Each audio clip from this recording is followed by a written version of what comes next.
What is going on, everyone? Welcome back to the JDW Sports Talk Show, where every fan is welcome. I appreciate you guys for stopping by. Great place to be, great community. And the topic of today's video will be, was it really all Dan Campbell's fault on why the Lions lost in the conference championship? I'm going to be honest with you. I don't think it was all Dan Campbell's fault. I think he deserves some blame, but I don't think he deserves as much blame as he is getting. I think people are failing to step back and look at the bigger picture. It's easy to look at the fourth down conversions and be like, oh, bad fourth down conversions. What are you doing? Why would you go for it? But, on the flip side of it, if he did get it, everyone would be saying that he's a genius. And that's just how that goes with fourth down conversions and big conversions. It's if you try to be a genius and you take a risk, you're either going to look like the dummy or the superhero. That's just the way it goes. And Dan Campbell right now looks like the dummy, unfortunately. But let's talk about the first fourth down where he went for it, where the Lions actually had a chance to go up by 17 points, which will make it a 3-score game. I think the Lions should have kicked the field goal there. I'm not going to disagree with the people there. If you have a chance to go up 3 possessions against a 49ers team that you know is capable of coming back, why not go up 3 possessions instead of just staying up 2? Why go for it and try to go for a touchdown? Technically, if you get that 3, it's kind of like you're going up 3 touchdowns in a way, because you're up 3 scores. Technically, it's 2 touchdowns and a field goal, but still, if you have the opportunity to go up 3 scores in the conference championship, you have to do it. Every point matters. And that's where I disagree with Dan Campbell, and I don't think he should have went for it. But at the same time, it was just lack of execution. Goff didn't make the greatest of throws. Josh Reynolds just dropped the football. As he did later in the game on another 3rd and 10, Josh Reynolds just had a rough outing, man. He had a rough outing down the stretch.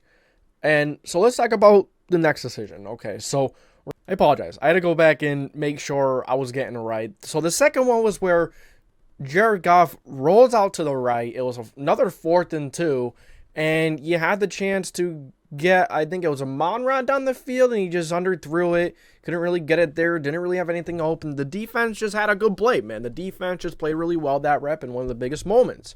So, and then, on top of that, you go through the rest of the game. You see that the Lions were up, 24-10, 24-7 at one point, right?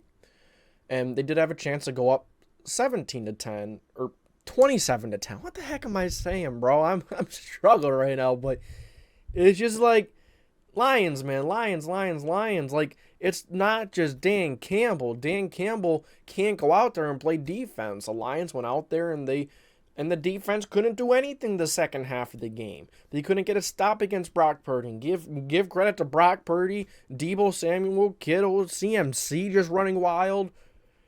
It's just what the Niners did. They had a really strong game. They had a really great game. And in the second half, they dominated, just like the Lions did in the first. And unfortunately, you're better off dominating the second half, because that's when it matters most. But really, you can't fault Dan Campbell for Jahmyr Gibbs fumbling on their own 25. You can't fault him for the defense giving up how many straight points in the second half. Obviously, the fourth down calls, they look stupid now because they weren't converted. But really, both of those field goals weren't just automatic kicks. You had Michael Badgley. Badgley was not good at 50-plus yarders this season. He's not a great kicker. He's been popping around the league for a reason, jumping around the league for a reason. So to say that to say that it's all Dan Campbell's fault, it's not. When you step back, when you look at the bigger picture, and you take a minute to analyze the situation, say, hey, they don't have the best field goal situation, so maybe the first time around it was understandable. Maybe the second time it was understandable. Either way, if you flip them, it is what it is. It's not like it would change the outcome of the game right now. It's over with, it's done. But you can't blame Dan Campbell for all that. And then the third, okay, so another call I'll say I don't like was a 3rd and goal. You ran it right up the middle, right? And I thought it was kind of questionable to run it there, because then you had to take a timeout. and you kind of ruined a timeout, and you kind of ruined your ability or a chance to get the ball back and do something with it. So, it is fair to look at Dan Campbell and be like, hey, pretty bad calls, really poor situational football.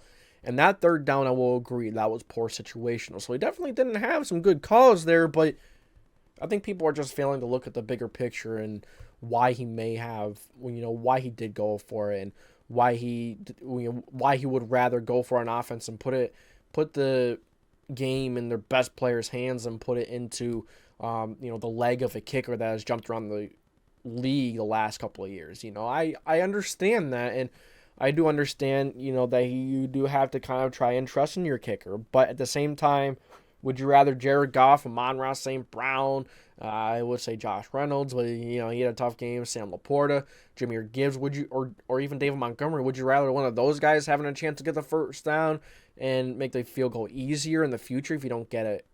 If you don't get to a fourth down again and it's a crazy long fourth down, or are you gonna put it on the leg of a kicker that has jumped around the league? It's understandable why he went for it.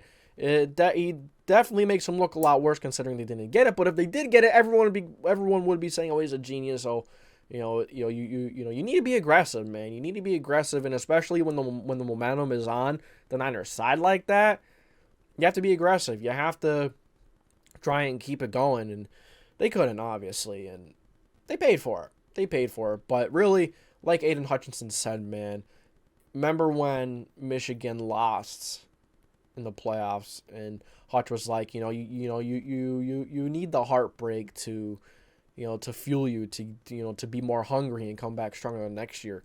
And that's something to take away from this. The Lions, the heartbreak is good.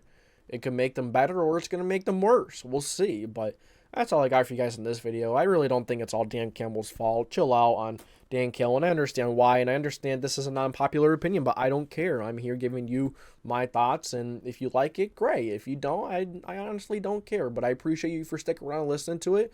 Feel free to give me your opinion in the comment section. I'd like to hear what you guys think about this. So that's all I got for you guys today. Thank you for tuning in to the JDW Sports Talk Show, where every fan is welcome. If you enjoy, make sure to like, subscribe, put the post notification bell on so you don't miss any future videos. And this is the JDW Sports Talk Show, signing off.